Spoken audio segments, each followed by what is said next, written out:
Let me tell you something. I've kicked down doors at 3 a.m., stared down men twice my size with nothing but a badge and a dog at my side, and none of that rattled me the way a woman with a clipboard did. Yeah, a clipboard. And if you told me 2 years ago that a retired K-9 officer would end up barricading his own house because of an HOA president named Emily Lopez, I would have laughed you off my porch. But that was before the night she broke into my home with a tranquilizer gun and a tote bag labeled Rescue Operation. Yeah, that happened. I moved to Maplewood Estates for peace. After 20 years on the force, most of them with 5 different German Shepherd partners, I wanted quiet. No sirens, no court dates, no politics. Just a brick house at the end of a sleepy cul-de-sac, a cedar fence, and 5 retired working dogs who'd earned their rest as much as I had. Rex, Atlas, Nova, Bear, and Scout. Those dogs weren't pets.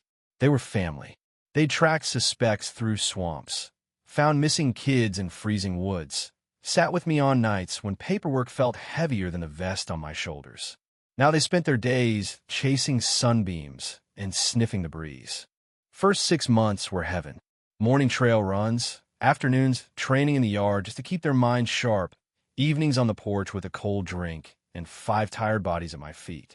Neighbors waved. One brought cookies. I almost believed I'd found the quiet I'd been chasing. Then Emily Lopez knocked on my door. You ever meet someone and instantly know they think they run the world? Early 50s, hair sprayed into architectural perfection, heels clicking like a warning signal, clipboard tucked under her arm like it was a badge of honor. Smile so tight it could have cracked porcelain. "Mr. Clark," she said, peering past me into my house, "I'm here about your dogs." Now, my dogs were fenced, trained, certified.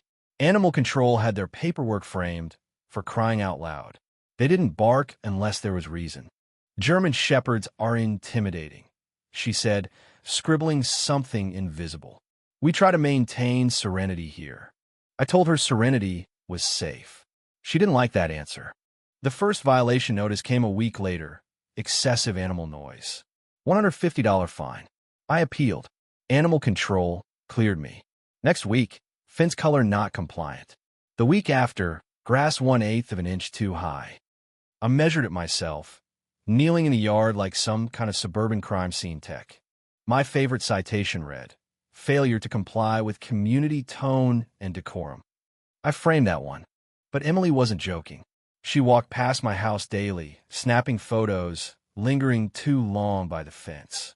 I caught her peering over it one Saturday morning. "Morning, Emily," I called. She flinched, documenting potential violations. Grass, fence, or my patience? I asked.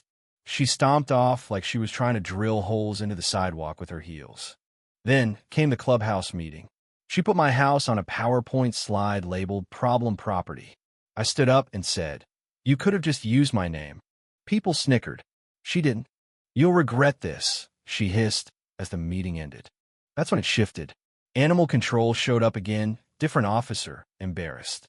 Complaints of neglect. 5 minutes later, he was on my floor laughing while Nova rolled on her back for belly rubs. "Whoever called this in either hates dogs or hates you," he said. "The latter," I told him. Then things got strange. My back gate found unlatched one night. Security footage, 15 minutes of static. When it flickered back, a shadow moving down the alley. I've seen obsession before. You can feel when petty becomes dangerous. My gut told me we weren't dealing with fines anymore. So I fortified the house. Extra cameras, motion sensors, silent alarms. Old habits die hard. And then the twist. It wasn't me who noticed first. It was Rex. He found raw meat tossed over the fence. Didn't touch it. Just stood over it, hackles up. I took it to the vet. Laced with tranquilizer. That's when my stomach dropped. She'd crossed the line. I handed the report to an old buddy on the force. "You need footage," he said. "Proof." "I'll get it," I told him. From then on, the house was Fort Knox. I even locked the dogs inside at night, which they hated. Their guardians, they want the perimeter. A few nights later, at 2:17 a.m., my phone buzzed. Motion alert. Front porch camera. Moonlight washed everything silver. And there she was. Black leggings. Gray hoodie. Hair pulled tight. Flashlight in one hand, lock-picking tools in the other. I stared at the screen, not even blinking.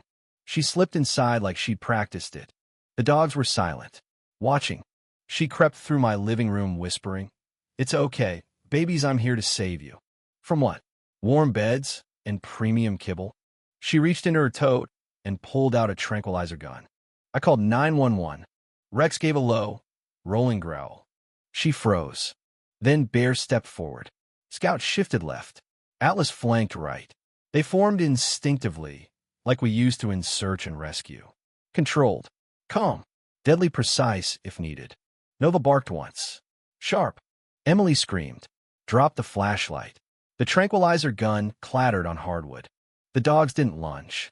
They didn't bite. They just stood their ground, surrounding her like 5 silent judges. I came downstairs slow, every nerve steady. Years of training sliding back into place. "Call them off," she shrieked. "They'll kill me." "They're trained," I said quietly. "Unlike you." She stammered something about hearing screams. "At 2 a.m. with a tranquilizer gun." I pointed to her bag. "Open it." She hesitated. I whistled once.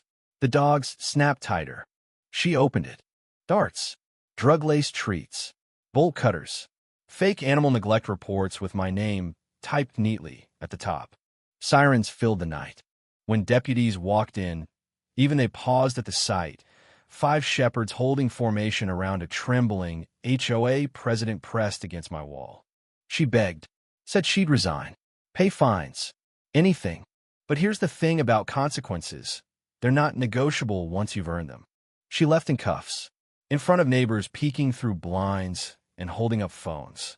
Rex barked once as the cruiser door shut. Clean. Final. You'd think that would be the end. It wasn't. Next morning, emergency HOA emails. Footage spread like wildfire. At the emergency meeting, I laid out stills from the cameras. "This wasn't about barking," I said. "She broke in. She tried to drug my dogs. And you all let her run unchecked." Then Denise, quiet Denise from 2 houses down, stood up with texts. Messages from Emily bragging about saving the community. Others spoke up about bogus fines, threats, intimidation. And then the second twist hit. My buddy Harris called me down to the station a few days later. "We found something," he said. Photos. Dozens. My house cataloged like evidence. Financial records, too. Emily had been skimming HOA funds for years. 80 grand gone. And she'd targeted me because she thought a retired cop with 5 working dogs might dig too deep. So she tried to discredit me first. All that drama, it wasn't about serenity. It was about fear. She took a plea deal. Probation. Restitution. Court-ordered community service at the county animal shelter. Poetic, right? Her husband Frank filed for divorce. Stopped by once. Tired eyes. She needed help, he said. You gave it to her. Not with anger, with consequences. That stuck with me. A few months later, Maplewood felt normal again.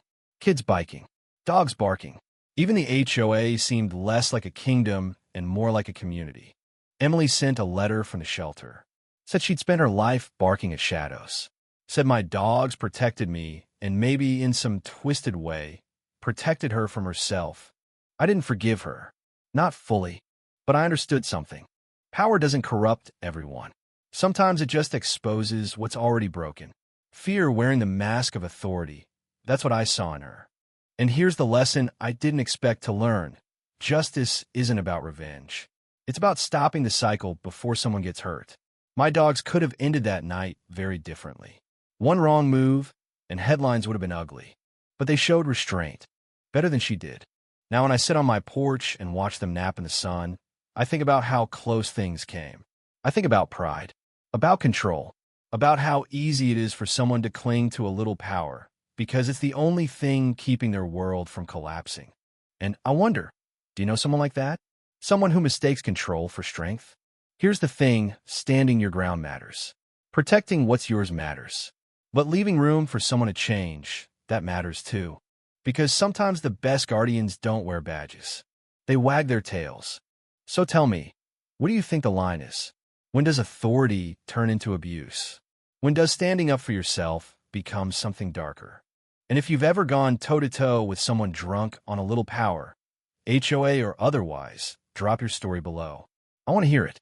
Do you believe karma always shows up, or does it sometimes need 5 German shepherds and a security camera to give it a push?